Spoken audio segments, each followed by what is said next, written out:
Come along with me, and I know you'll see that a song changes everything. Hi, everyone. Good morning. Happy New Year. Happy New Year, everyone, and welcome to Arts for the Health of It. I'm Richard Wilmore. We need the applause. I'm Catherine Pardicini. Oh, sorry. You'll get the applause. Oh, okay. Yay. We're here in 2023. We made it. We made it. Have you noticed that no one is talking about like 2023? Like everyone's been very quiet about what 2023 could be, and I kind of like that. That's true. Yeah. I think the last 2 years maybe just made people not what's the word? Forecast too much. I guess it makes you live more in the moment in a way. Yeah. I saw on your Instagram that you were testing out some new brushes, and then it sparked something in me that I sent you a message, and I wanted to see what you, either something great that you loved in your art world in 2022 or something maybe new for 2023 that you wanted to share that you are looking forward to or using or learning. Okay. So this is not a visual art thing. I have this is my 6-year-old's ukulele. And this is one of those weird things you do as a parent. So I used to play the guitar and the flute and the piano. And the ukulele it's pretty fun to learn. So I've been playing with it, and what I've been doing is if my son's having a hard time with like bedtime routine, I'll just follow him around the house like a song and narrating what he's doing. And he gets like, it kind of frustrates him at first, but then it very quickly turns into laughing and joking, and he makes up lyrics. And so this right now is kind of my favorite creative outlet because it kind of annoys him a little bit, but then we have fun. I mean, it's a bonus, right? Like, right. You have fun, but also like get enough to make him go, okay, I'm gonna go to bed. Fine. Yeah, I'm done listening to you sing. Like, please stop. He has told me that he's like, can you please stop singing, please? So you're not gonna be singing on the podcast anytime soon? Thank you. Yeah, I didn't want to show you this because I didn't want you to ask me to sing. I won't make you do anything you don't want to do. But you said that you used to play some instruments. You don't play them anymore. How come? Can we talk about that? That's a good question. I still I'll play guitar sometimes. I don't know. I think my focus has just been more visual art for the last few years. But yeah. What about you? Well, I have ukuleles in my trunk of my car. That I think are supposed to be at a hospital somewhere. But we were also supposed to last month learn how to play the ukulele. With Izzy. And then our schedules during the holidays. So I still want that to happen at some point. You need to get those out of your trunk. Yes. I don't know I've always wanted to learn how to play the drums. That has always been a goal of mine since I was a kid, but I never have. So I don't know any musical instruments. But my thing that I'm excited about this year is this book. Practice Makes Progress. It's from Amy Lotta, our friend here at the show and my friend in real life, even though we've never met in real life, but we're friends. But I'm very excited to like dive into this year. I've been waiting for it. It came out last year. And so I've been waiting because I like starting points and not starting randomly. Yes. Okay. And it's everything. It's drawing, it's writing, it's a complete like she gives you space. Oh, you can't see it, but there's like writing on one side and then space to actually create on the other. And it's a beautiful, she does all the lettering. Oh, I'm on the wrong side. All the lettering. It's just a beautiful book. And we love Amy Lotta around here at Hearts Need Art. And so I'm excited to start on that book. Yeah. I'm occasionally going to ask you to tell us about your progress with that. All right. Maybe I'll send you one and then we can do it together and it'll be like a thing. Or we'll get her back on here. I don't know. All right. Do you want to talk about who's on the show today? Yes. We have Rashard Dobbins, who's the executive director of Class Act Detroit, and I'm so excited he's here today to start off our 2023 of Arts for the Health of It. So do we want to jump right in? Yes, he is well lit and you can hear him clearly. So we're going to do it before something happens. And my internet was out an hour ago. So we're going to do this now. We're going to take a quick commercial and then that's my coffee pot. And then I'm going to go grab coffee and then he'll be out here. So we'll be right back after I find this commercial button. Whether you consider yourself a musician or not, music is all around us, and it affects our everyday lives. Whether it's background music influencing our shopping habits in a store, organ music adding the vibe to a baseball game, or a playlist convincing us to keep going on that last mile of a run. I'm Mindy Peterson, host of the podcast Enhance Life with Music, where we take a holistic look at the power of music in our everyday lives through the lens of science and health, sports and entertainment, business, and education. You can find me and Enhance Life with Music at mpetersonmusic.com/podcast or wherever you get your audio. Unleash the power of music. There you are, sir. You're here. Good morning. What up, though? What up, though? How you doing? Here, we'll even we'll have clapping for you. There we go. Thank you. Thank you. Mm-hmm. The world is excited you're here, and so are we. I want to start off with introducing yourself and where you are, because it's the beginning of the year. You've got some crazy, amazing things happening at Class Act Detroit. So I want to hear where you're sitting right now and what that means to you. For sure. You can see the cross behind us, or behind me. But I am in House of Hip Hop, what our community and what our org, our tribe calls House of Hip Hop. It is a historic house of worship located in Detroit, founded in the 1900s. And it's always been a place of equity, children's programming, lots of activists, lots of artists, musicians who have won all around the world. And, Class Act Detroit is now become the headquarters for Class Act, our home base. Before we start talking about it, I kind of want to show what you do. I think that's going to be a great representation. So do you have to set up the clip at all that you sent us, or should I just play it? No, you got it. I'll talk about it afterwards. All right, here we go. Watch this. Yep.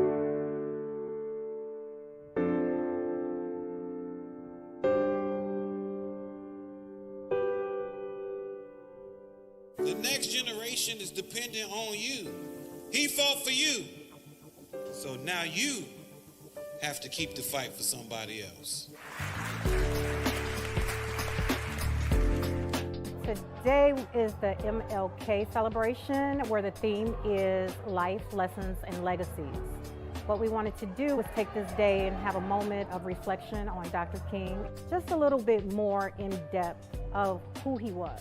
Today what we're going to do, we're going to use the arts, we're going to do music, right? We're using hip-hop culture, your culture, and we're going to express ourselves. We wanted to teach the kids about Dr. King, but also let them have a little fun with it. Art is all about expression, and it's all about painting how you feel. We have painting. I'm gonna paint this up here, and you guys can follow along. Then we have some activities going on with the STEAM lab. We have a poetry slam, and we have the rap battles. On this great day, a king was born and named Martin Luther, and he's a junior from the present, but Nip is forming our future.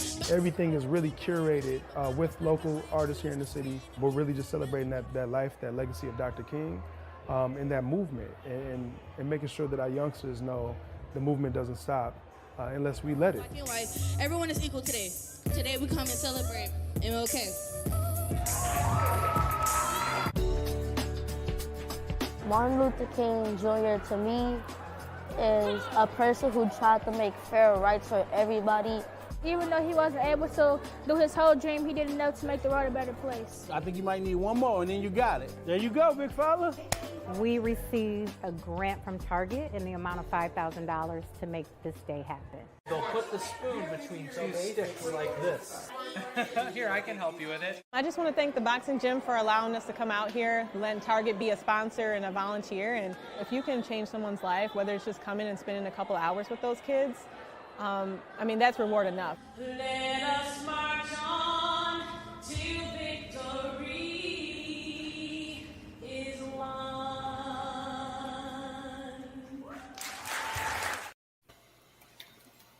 Wow. Amazing. Yeah. I feel like it's one of those videos that if I were like, if it were a Hearts and Yard video, that would be the video that I would like cry every time I watch it. Like, holy crap, I get to do this. Like, it's one of those pinch me moments, I feel like. Yeah, 100%. 100%. Right. And the fact that this is right before the pandemic, like right before everything gets shut down. Right. And, you know, what I honor, right, is an organization that founded in the house, true Detroit fashion, didn't have a lot of money, right? Really none. And yet we still were able to, you know, make an impact just by, you know, following our purpose, following our calling, you know what I'm saying, being obedient to that and being able to work with great organizations like the Boxing Gym, but amazing sponsors like Target, right? That's only within a few years. And still at that time, right, in a house and serving multiple sites throughout the city with two people, right? That was just two people at the time. Now it's me with an amazing group of hip hop grandmas and teaching artists and, you know what I'm saying, people throughout the city. But, you know, that's right before everything shut down and we were rocking and rolling. But yet to be able to be in a space like that and do something that grand and then yet survive through the pandemic and then only to like have our own commercial structure to be able to do that on the regular. I mean, a lot of blood, sweat, and tears, but it's so worth it. That's something that just in conversations we've had with you, that's been notable to me is how much of a sense of community it seems that you rely on community. It's just built into the structure of who you are. For sure. And yeah, I'm wondering if you can talk about how, I guess, I don't know, it's like, I guess it's two questions, how you kind of brought Class Act Detroit together and then what are you doing in the community right now and where do you see it expanding?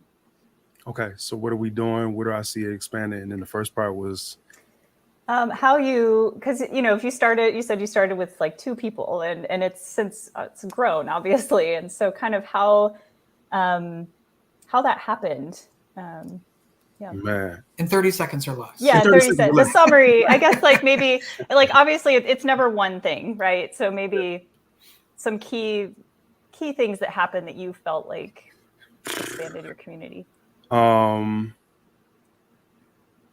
you know what? I think our end, right? It was our organization's founded by two educators, you know, one of which is no longer with us, but still founded by educators. So I think just the fact that it comes through after school programming first, right before we became a 501c3, is kind of like the seed that mattered the most because I'm the type of educator. I've always been known as the hip hop educator, right? My kids, as soon as you come to the door, right, we're doing a handshake.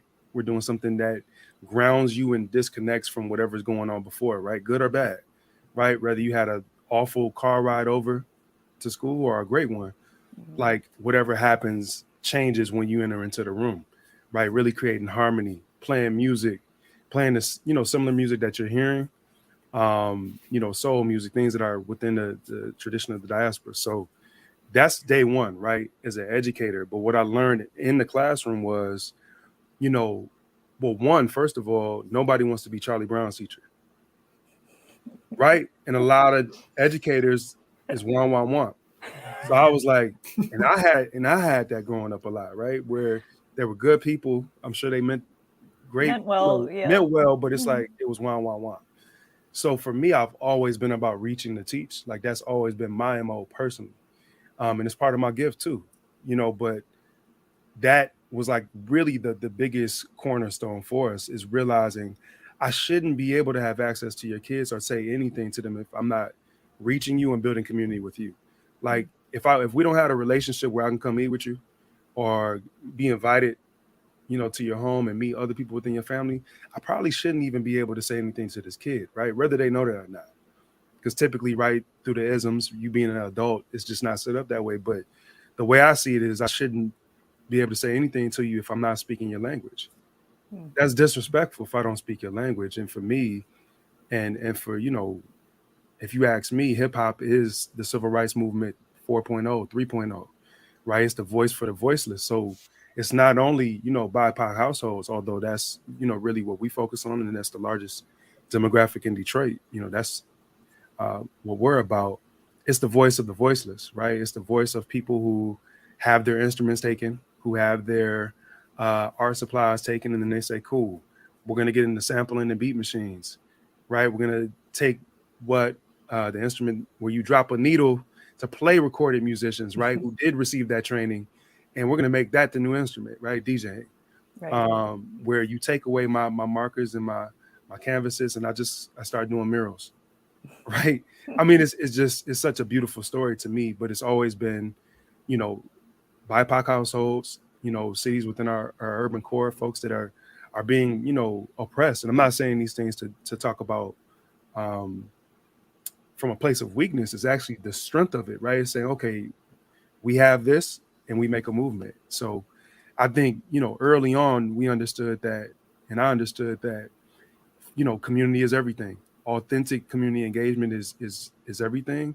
But then racial healing and us being able to just have a space that's within harmony is everything.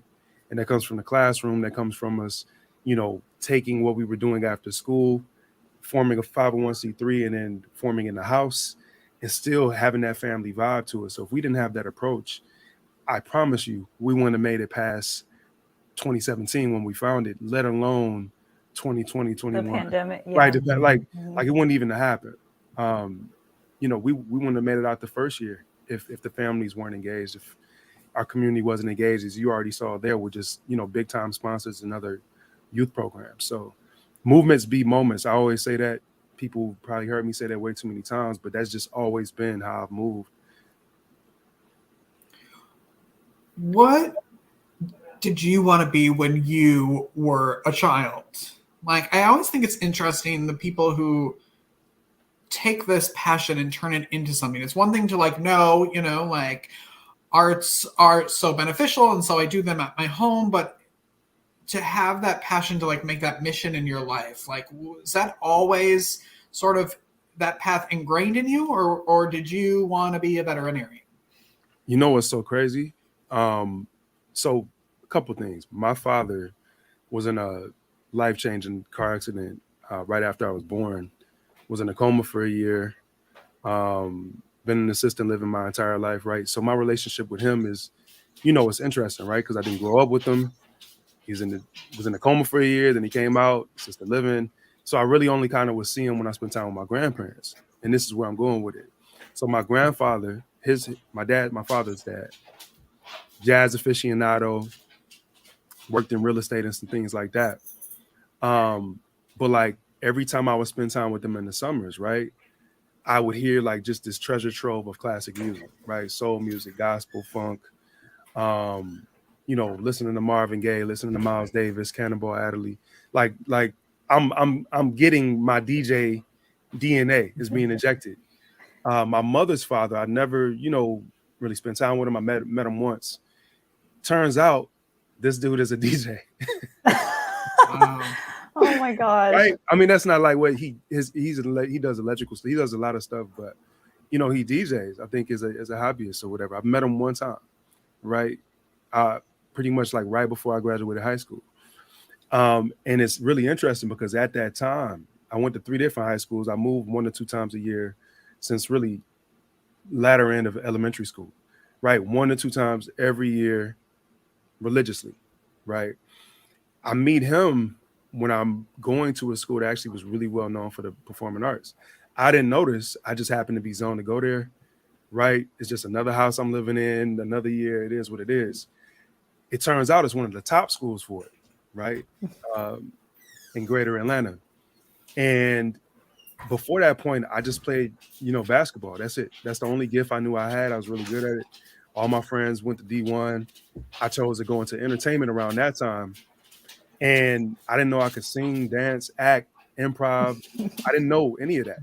So I think just it's something special about, you know, not being able to hone your craft, later realizing like you have this in you, and all the only thing that changed for me, right, was having a stage or having a platform for my expression. Because I didn't know my even when I met him, I didn't know that he DJ, right, and all of that.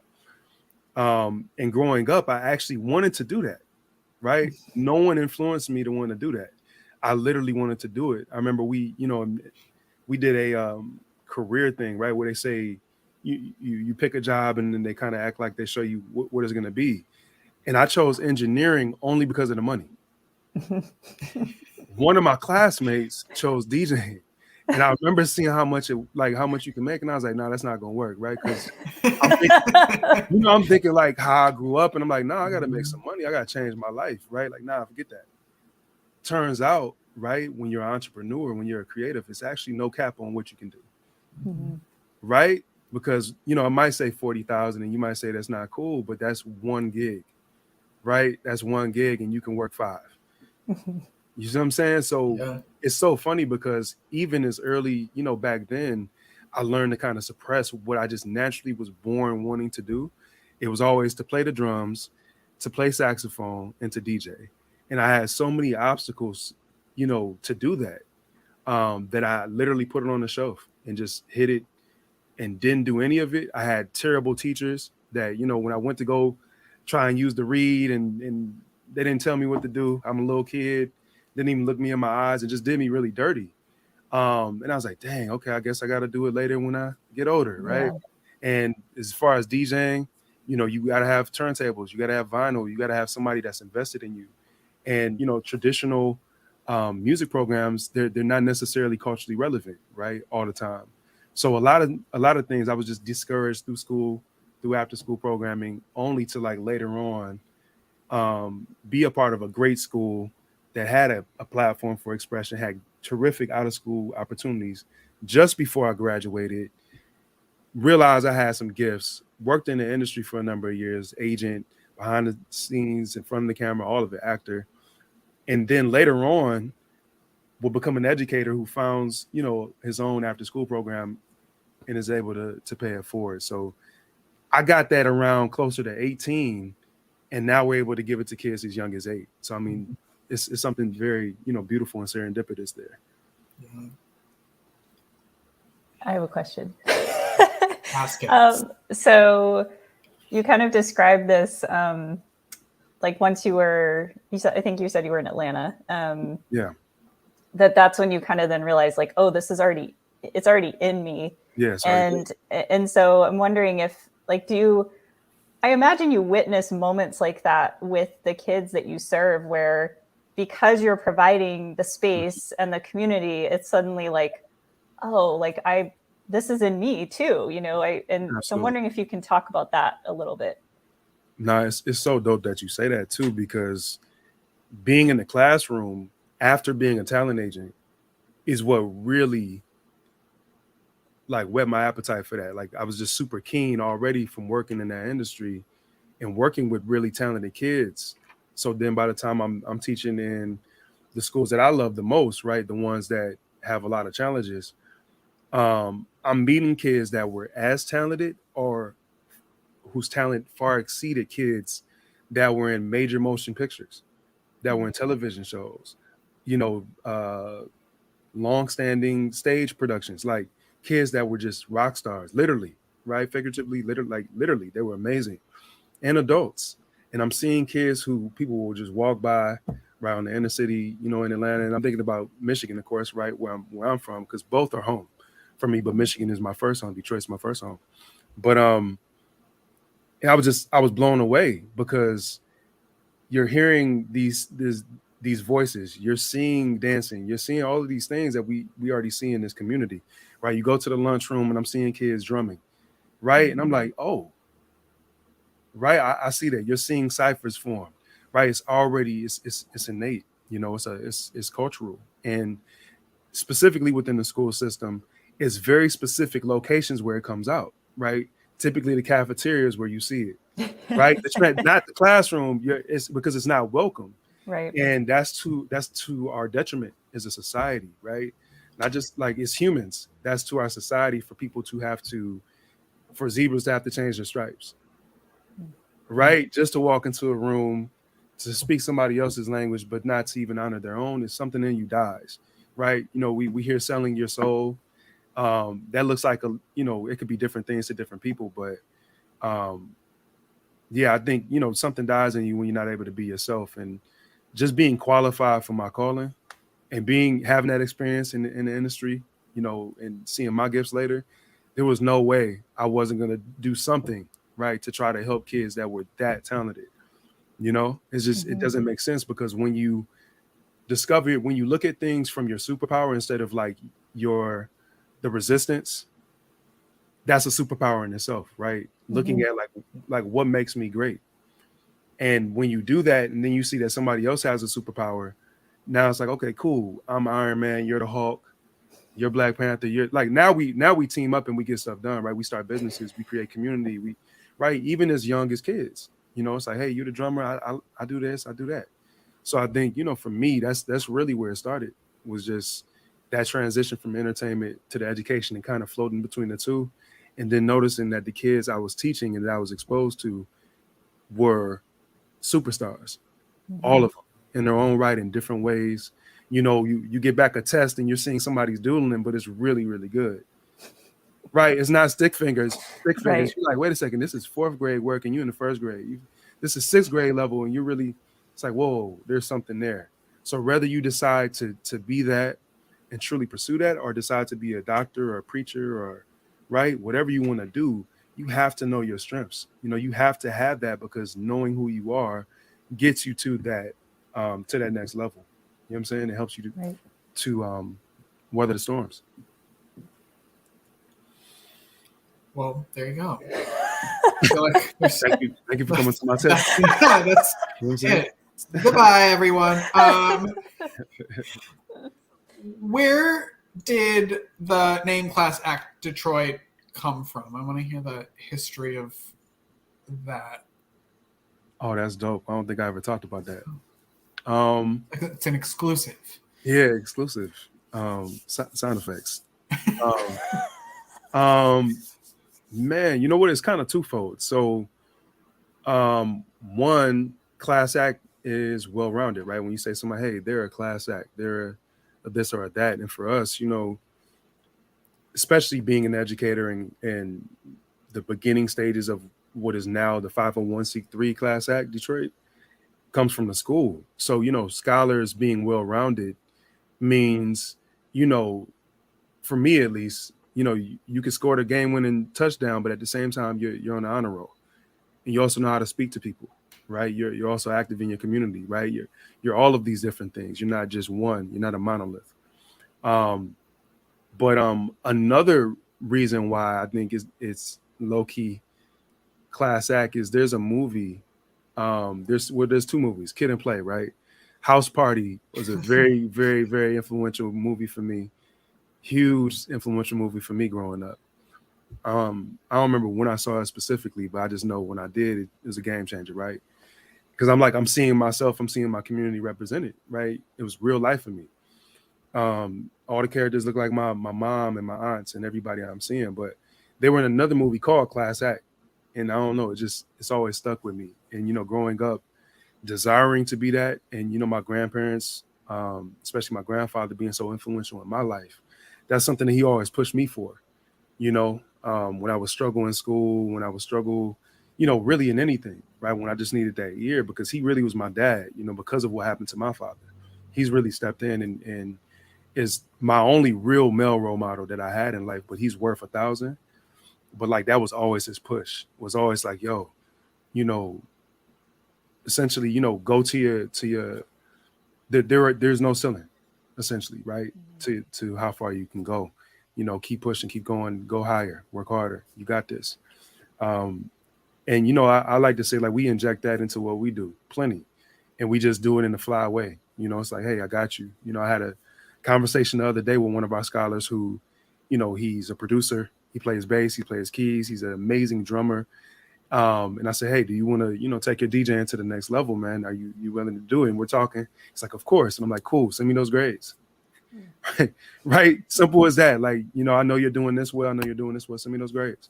I got something for you. So, it's really a relationship like that. And the particular student I'm thinking about, he was interviewed recently, and they were asking him about our program and our relationships, how relationships work. And he mentioned me, and he said, I look at Mr. D, that's family, not just teacher, not just my DJ instructor, music, anything like that. It's like, that's family. That's how I look at it. Like, do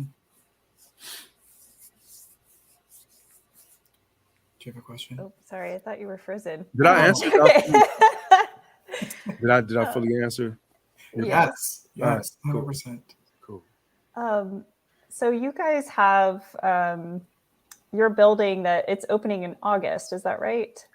Yeah. And so that will be, you had mentioned before we got on air that you guys have, you've been kind of this mobile unit going around and serving different schools and communities. And so I'd love for you to share kind of how you see this central location enhancing what you guys are already doing. For sure. Man, it's a wild story how we got there, for one, but how it will enhance, I'll just go back to our community, right? Like our tribe, for years, we did focus groups and surveys, with our kids really leading that charge, right? So kids as young as 8, people as old as 80, right? Mm-hmm. Or as young as 80. Let me say it a different way, right? The whole entire family, the entire tribe, the entire community, right? The village. And we say, yo, what do you want to do? What does it look like? What does this space look like? So whether it was the house on Roselawn Street, right up the street, in West McNichols Bagley area, or Fitzgerald Bagley area, off of West McNichols, or now a 10,000 square foot facility in Midwest / Tireman neighborhood. It always was the community leading that charge. I'm the mouthpiece, right? I'm the front man. As much as possible, I try not to be at this point, but it's like really all of the programming, the spaces, everything is coming directly from, right, the mouths of children, right, and their families. So now it's intergenerational, right? It's already mom, dad, uncle, auntie, everybody pulling up a plate, us chopping it up, us making music, having fun.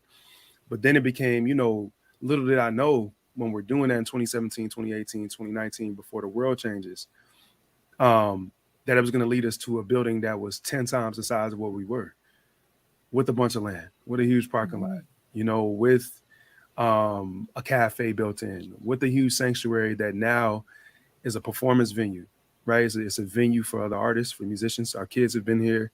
We've already hosted, even though we haven't opened, international DJs from the UK and Chicago. We've brought in New York Times bestselling authors, who, did exclusive children's books that they unleashed here, right? They came to the space even before it was finished. So it's like, those are things that we talked about in the past, right? So it's really like farming, if I'm being honest, right? Mm-hmm. Where the seeds happened a while ago, they got watered, and that's just how the Most High does it, right? It's a heat lamp. It's a built-in sprinkler system in the world that will water that and grow that, but you just kind of have to have the faith to walk away. Because me putting my hands on it, and I think we all can relate to it, doing that too much means it's not going to grow. You kind of got to put it in the ground and walk away. And I'm 50-50. I'm not actually really that good at it. I'm still working on that, but I'm learning how to do that. And House of Hip Hop is just a perfect example, because it's conversations that happen for years. It's hundreds of surveys, right? It's Zoom calls, it's text message threads, it's eating, Captain Jay's chicken and cheesecakes from Lucky's around the corner.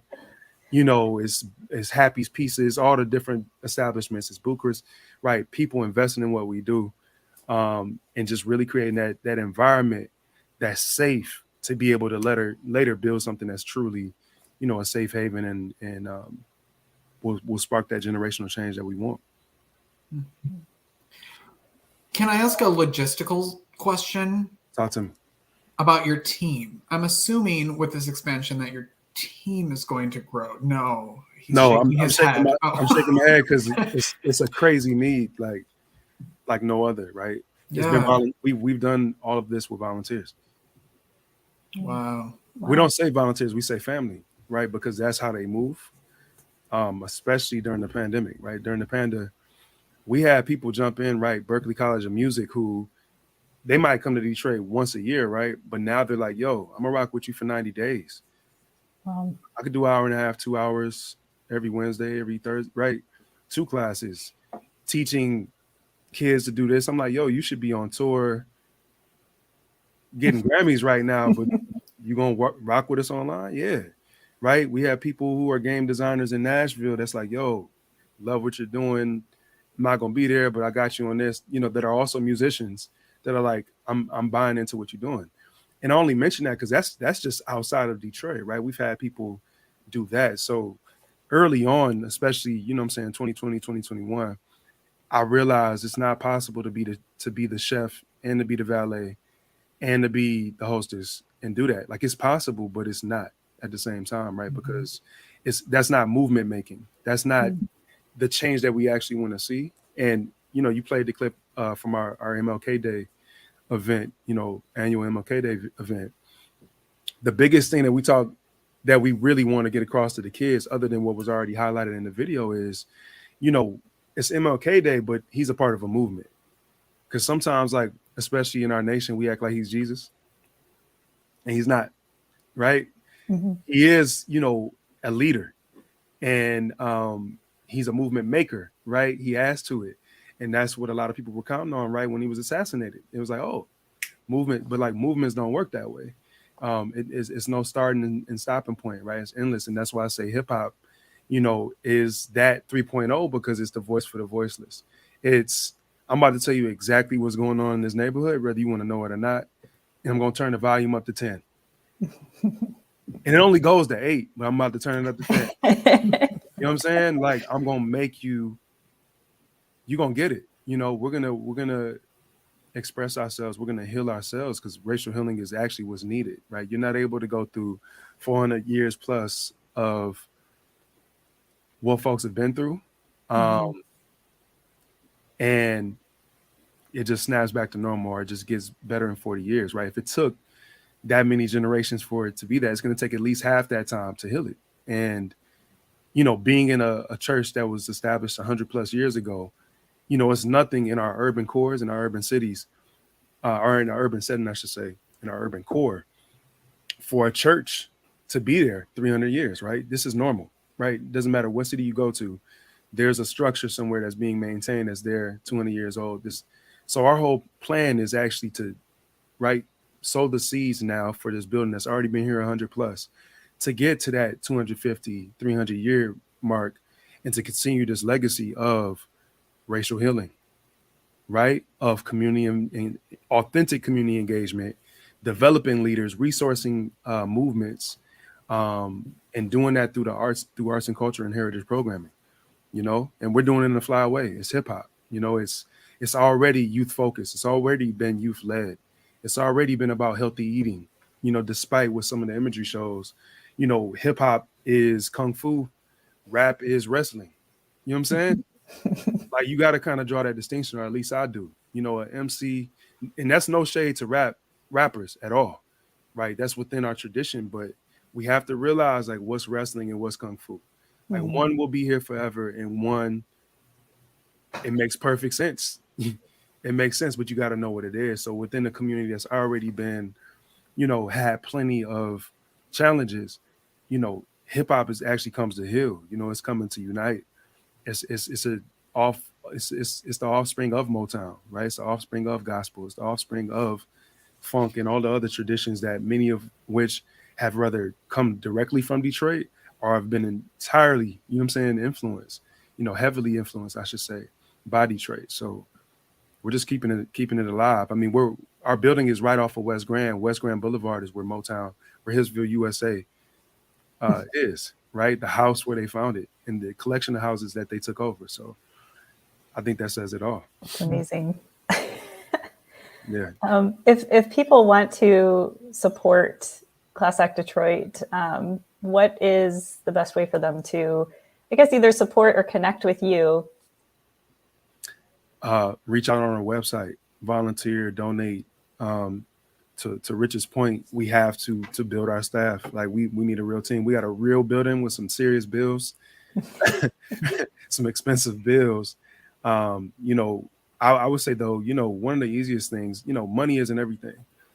In-kind services is really how we got here. You know, people giving the things that you're not able to get back: time, energy, love. You know, if you're a contractor, if you can help us do floors, paint, scrape paint, you know, if you're an architect that wants to donate some of your services, you know, things like that would be really helpful. If you have any connections with individuals that can help us transform our commercial kitchen or our cafe spaces, that would be helpful, you know, because every space that gets converted, allows us to serve our community. And already with it not being done, we're doing that work, you know. Right. So a cafe means free mental health services in that space, right? Automatically, along with vegan chefs that are already a part of our team, right? Our tribe. So things like that will happen immediately as our rooms continue to get to more of a white box status. You know what I'm saying? So I would say in-kind services if you're in the city. If you have connections, connect us. But if you want to donate or volunteer, reach out on the website, cold call us. Simple as that, you know, and let's make it happen for the babies. And I put the link to the website in the comments, and then it'll be in the show notes too if you're listening on a podcast platform. Yeah. You are, I saw in your pre-interview form, giving something away to people, right? I'd give away some game. Yeah.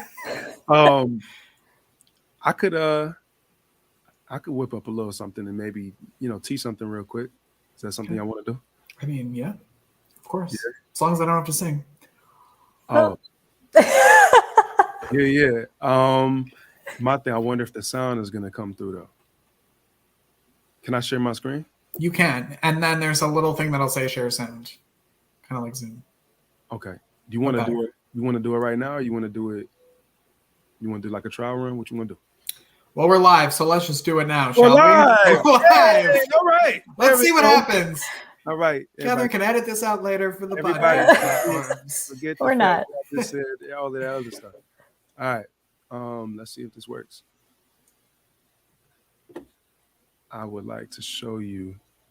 So one of the things that we love to do that I didn't mention is, you know, we utilize tech. I think that's something that really sets us apart. It's not foreign, obviously, to youth programming or to hip hop, right? But specifically for us, right, we use technology to equalize music education and access, right? It's, you know, as somebody who wanted turntables growing up and didn't have the money to buy techniques, you know, some 1200s, or to buy beat machines and an extensive vinyl collection, despite the fact that my grandfather, you know, had all of this amazing music.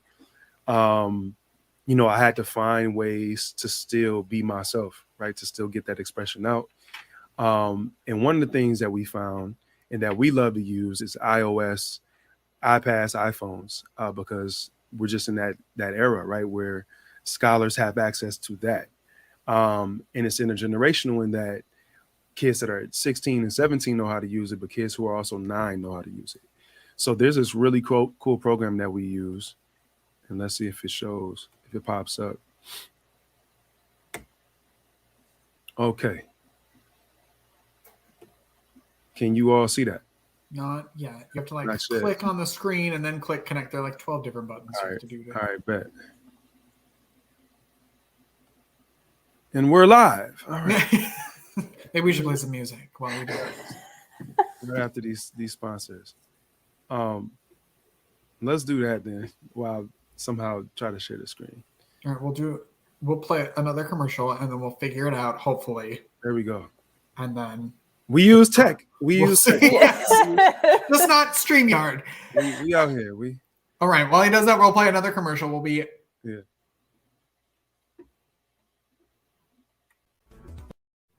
Whether you consider yourself a musician or not, music is all around us, and it affects our everyday lives. Whether it's background music influencing our shopping habits in a store, organ music adding the vibe to a baseball game, or a playlist convincing us to keep going on that last mile of a run. I'm Mindy Peterson, host of the podcast Enhance Life with Music, where we take a holistic look at the power of music in our everyday lives through the lens of science and health, sports and entertainment, business, and education. You can find me and Enhance Life with Music at mpetersonmusic.com/podcast or wherever you get your audio. Unleash the power of music.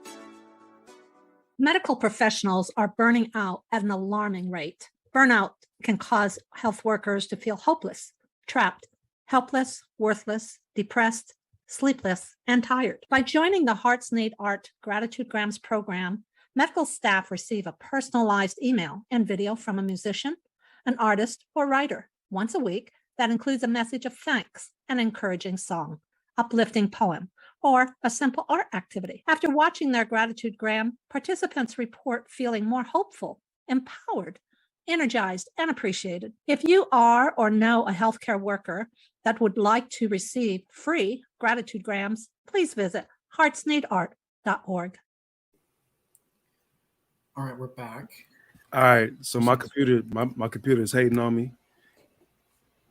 But we're not gonna not today, devil. We ain't gonna let the devil steal my joy. All right.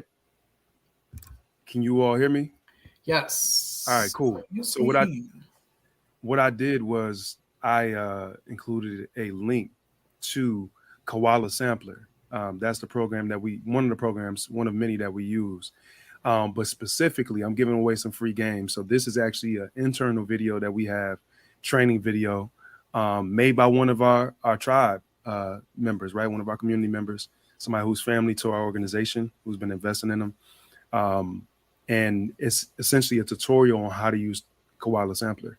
And just in a nutshell, you're able to use beatboxing, you're able to use screen recordings, any way that you want to capture sound. Go outside, push a pad and record a bird, and then use that to make a song, make a track, make something cool. So if you follow the link, the tutorial that we have in here, you'll be well on your way. So I'll throw that in the comments as well. Oh, great. And that's available for everyone. There we go. Here we go. Thank you. That's awesome. Look, it worked out. Of course it does. It always works out. Look, you said, how can people help? Apparently, you can donate a new computer. I think that's an always need in any nonprofit. It's like, we need a new computer. Yeah. Your boy is on this. What year is this? I'm on 2011 iMac right now. Wow. Still getting it done. Yeah, I know how to work on them a little bit. Awesome. Right. Yeah, we need a new computer, folks. There you go. There we go. When you get that, please let us know when someone says. Yep. You also put in there a Calendly link that I didn't want to put up yet because I didn't know if that was special or what you wanted to offer with that. No, that's the best way to get in touch with us. And if somebody wants to volunteer, somebody wants to get down with what we're doing, if they want to do something virtual workshops, schools, anybody who wants to be involved, that's the best way, to book time. I'm very much an in-person type of person. Obviously I wear many hats. So that's the best way to get in touch with our org, with me, or even if I have to pass it to somebody else, to get things done. So yeah, use that link if you're interested in getting down with us, enjoying the movement. I feel like I've been cutting Catherine off, so I want to give her time. No, it's okay. Do we have any? We set at 30 minutes, and that was. We're 20 minutes ago. over. So I want to respect your time, but do you have any last questions, Catherine, or anything that we missed that you want to talk about? I don't. I'm grateful for the time with you, Rashard. I hope that we can have you on again, maybe after it's August, right? That you're. Yeah, that's the plan. Yeah. We got to raise a lot of funds before then, but yeah, Yeah. It's the day before my birthday, August 11th. I think I read somewhere, and my birthday's the 12th. So August 11th is the 50th anniversary of hip hop this year. Mm-hmm. So your birthday is the day after. That's amazing. Yeah. Yeah. Yep. So we'd love to have you on again at some point to check in and just see how things are going. And just thank you for being with us today. Thank you. Thank y'all. Thank you. All the links are in the notes or on the comments, wherever you're watching or listening. Make sure you subscribe wherever you're doing those things. And also make sure you keep creating, everyone. All right. Goodbye. Have a great day. Where'd the thing go? Thank you for listening to Arts for the Health of It. This episode is produced by Hearts Need Art, creative support for patients and caregivers, and hosted by Richard Wilmore and Catherine Participant. You can support the show and help others learn about the healing power of the arts by visiting heartsneedart.org. The views expressed on this podcast do not necessarily reflect the views of Hearts Need Art, their staff, board members, or other affiliates. All content is created for informational purposes only. This podcast is not intended to be a substitute for professional medical advice or to diagnose and treat any health condition. Always seek the advice of your physician or other qualified health professional with any questions you may have regarding a medical condition. Never disregard professional medical advice or delay in seeking it because of something you've heard on this podcast.